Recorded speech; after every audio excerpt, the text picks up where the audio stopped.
go to Starbucks. So we've shown you how to add coffee to your beauty routine, but we still like to drink the brown juice, don't we, Philip? Absolutely, especially before the gym. I know, and our next guest's passion for brewing is way more than skin deep, that's for sure. Here to show us the secret to the perfect cup of joe, coffee cuties. I had to steal that one. Okay. Paul Schlader and Jeremy Lyman, co-founders of Manhattan's Birch Coffee. Birch Coffee, I like it. Okay, so talk to us about why you all decided to start Birch in the first place. Are you jobaholics yourself? Oh, it wasn't. It didn't even start out that way. Really? I was just bored. Okay. Yeah. And I just enjoyed hanging out in coffee shops. And so you decided, I'm bored. I decided, how do I get paid to do that? So I had a 9-to-5 job and just wasn't working. Not working for you. Yeah, quit that, went back to the restaurant business, and just chatted with Paul one day, and here we are, 6 years later. Paul, so your friend calls you up and says, "I'm bored. I like coffee. Are you in?" Is that how it works? He's being very, very modest. I mean, he had been working on this for a little over a year before I came on board, and it was very much a kind of a divide and conquer. Let's figure out how we can best get this operation kind of up and running. And neither of us had started a business before. It was 2009 when we were getting going, so it was a very, very unique time to be starting a business in this city. And it just through grace and good fortune, we were and wonderful family and friends, we were able to open our first shop on 27th Street and 5th Avenue. It'd be 5 years ago in October. Congratulations! Well, thank you. Well, there's a lot of options for where to get your coffee, from expensive to very cheap and not very good. Yeah. What makes Birch Coffee so different? Yeah. Right. So I mean, there's a few things. I mean, there's absolutely a place for everything that you were talking about in coffee. I think for us, where we like to stand is our ability to serve as many people as we possibly can in a very unique and inviting way. Okay. I mean, I think a lot of times, particularly in our industry that we're in right now, you see there's a bit of snobbery in coffee, and for us, it was really important that we were able to create a very loving and caring atmosphere for every single person that comes through our doors. That was a huge part for us because we both came from service, and so making sure that each person had an exceptional experience from the time that they walked in the door until they left was our focus far before we even understood the intricacies of coffee. I love that. Good customer service is key. Do you get a hug with every mug? You can. If you want, Philip, you'll absolutely get one. Thank you. Yes, a hug with a mug. Let's hug it out. There we go. There we go. Coffee hugs. Okay, now let's get to drinking. Right. So what we're doing here today is this is how we actually evaluate coffee. Okay. So every week we meet at one of our locations, and because I'm roasting our coffee, I have to test it to make sure that the coffee is up to par, that I'm hitting the marks that we need to be hitting for our coffee. So you personally roast it? Right. Really? Yeah. Okay. So what we're gonna do right now is I'm gonna pour hot water on this cup, and I'm trying to make this as easy and as accessible as I can for everybody. So think of this as a wine tasting for coffee. Okay. So the first thing that we're gonna do is we have this ground coffee, right? And so we're going to get this started. The spin. And what it's going to do is this is going to start what's called a bloom, right? Okay. And we'll get this all going. I want to pour one. Yep. Okay. You really fill it to the brim. That's how we do it. Philip, nothing's like no half measures here. No half stepping, Philip. That's it. Absolutely. All right. Okay, So I'm gonna gotta get your spin on you. Spin on. Get your spin on you. Yeah. You're nailing it. A little bit Your more. bloom is exceptional. Thank you, darling. Perfect. There we go. There we go.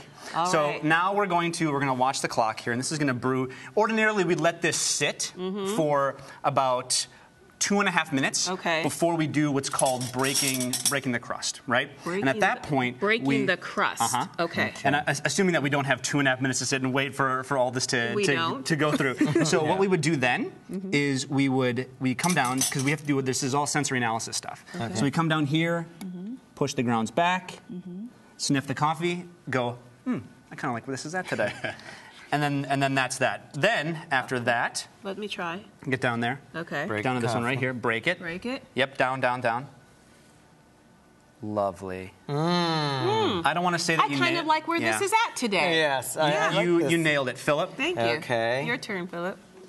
All right. Nope, get down. There you go. You'd think I'd know how to get down. Nailed That is it. good. All right. Nice. So All right. really quick. Okay. What we'll do then is we'll clear all the ground coffee Okay. from the top, right? Yep. Assuming that this has been brewing for roughly about 8 minutes. And that's right? like steeping, right? Like tea That is exactly steeps. what it This is. what That is we're doing. correct, Okay. Philip. You nailed it. All right. So now, Jeremy, you're going to rock and roll over here, right? I am. All right. Let's I think do I can handle this. that, You can yeah. handle that. Okay. All right, now let's while he's let's doing that, we're going to get you sipping over right. here. So let's pretend that this sat for about 8 minutes. Okay. So we have a perfect. I mean, this has been perfectly brewed for us. Okay. What we're going to do then? This is the fun part. All right. We're going to take a little bit off the top here, Okay. and you're going to be super careful. We're going to drop some for the homies. You're going to be super careful to when you Jeremy says this is slurp the this. best part. Yep. You're going Okay. to slurp it Well, like especially a when soup. Paul does it. Okay. Yeah. So it's Oh, wow. What? right? Like a soup. And what you're doing is you're pulling all the coffee across your palate as quickly as you can so that you're able to aerate the coffee and get as much. Yeah. Just be careful though, because people have a tendency to choke when they do this. So slurp like you're slurping soup. Philip, that was beautiful. You get an A. Yeah, this is really Brilliant. good. I think I'm ready. Brilliant. All right. I know how to slurp. No. I'm not doing that. So again, it's Wow. In a just like that. flash. Oh, Right. and then you, And and so then you give a little- spit it. And then you spit it out. And so then we. Too late for that. So we do that with each coffee. We do that and we taste them all because we have these score sheets that we use to make sure that again we're hitting all of our marks that we want. Okay, so and that on we're average, Yep. how many cups of coffee do each of you drink a week? A week or a day? Yes, a day. Well, a day. Let's start with a day. Jeremy, a day. I have about 3 or 4 a day. Really? Yeah. And you're able to pace yourself. Yeah. Okay. I mean, I'm so immune at this point. I can have one at about 10 o'clock at night, and that's no problem. And- I don't. Uh-huh. But yeah, I'll spread it out evenly throughout the day. Okay, so 3 or 4 a day. Paul, you? 7-ish. 7. Wow. Right. I do a lot of tasting and spitting throughout the day, kind of like what we did just now, because I have to. You probably don't even have a full cup after all that. No. And there was a point when we were first getting started when I was drinking a lot of cold brew. I would drink about about 3 pints of cold brew in roughly an hour. So Wow. and then at one point my body was like, "You're done. You Well, are." you gave it up for a year, 2 yeah, years? I had to. Yeah. It was a little intense for a bit there. Oh, I bet you were a barrel of laughs, huh? I was pretty interesting to be around. hype Okay, so barrel. to say really the quickly least. before we go to break, where can we find Birch in the city? So we have a location. Our first location is on 27th, just east of Madison. Okay, perfect. We have just west of Madison. Sorry. Okay. 14th and 7th Avenue. Nice. And That's my hood. 96th and Columbus. It's on Columbus between 96 and 97. And that's my hood. And then we just opened up one on 62nd and Lex about a month ago. Ain't nobody over there. Well, hopefully they'll start coming. We'll be there, Philip. Thank you guys so much for coming. Thank you for having me. Thanks so much. Cheers, guys. Cheers. Cheers. All right. Chin, yeah. chin. And you're watching Arise Entertainment 360. Now, can I actually...